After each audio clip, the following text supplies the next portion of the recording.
കൊടിമരത്തിന് മുകളിലുള്ള വാജുവാഹനം കണ്ടിട്ട് നിങ്ങൾ വേറൊരു കാര്യം മറന്നുപോയോ?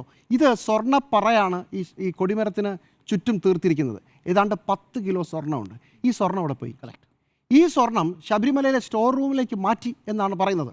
അങ്ങനെയാണെങ്കിൽ സ്റ്റോർ റൂമിൽ അതവിടെ കാണണമല്ലോ 10 കിലോ സ്വർണം. കാരണം ഇത് സ്പോൺസർ ചെയ്ത ഫിനിക്സ് ഗ്രൂപ്പ് 3 കോടി രൂപയ്ക്കാണ് ഈ പുതിയ കൊടിമരം സ്പോൺസർ ചെയ്ത് തീർത്തത്. അപ്പോൾ 3 കോടി രൂപ വിലയുള്ള സ്വർണം അവിടെയുണ്ട്. ഇനി ഈ സ്പോൺസറെ വെച്ചുകൊണ്ട് ആ സമയത്ത് ആരെങ്കിലും പിരിവ് നടത്തിയിരുന്നോ? 2 ദേവസ്വം ബോർഡുകൾ ഈ സമയത്തൊക്കെ ഉണ്ടായിരുന്നു. അവരാരെങ്കിലും പിരിവ് നടത്തിയിരുന്നോ? ഈ സ്വർണം അവിടെ പോയി അന്വേഷിക്കണ്ടേ? ഒന്ന്, അപ്പോൾ സ്റ്റോർ റൂമിൽ കാണണം.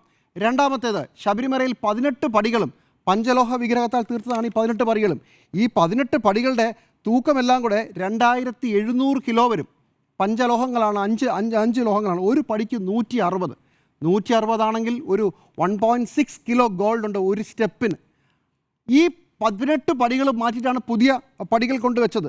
അപ്പോൾ ആ പഞ്ചലോഹത്തിൽ നിന്ന് 18 പടിയോടെ പോയി അതും സ്റ്റോർ റൂമിലാണ് ഇരിക്കുന്നത്.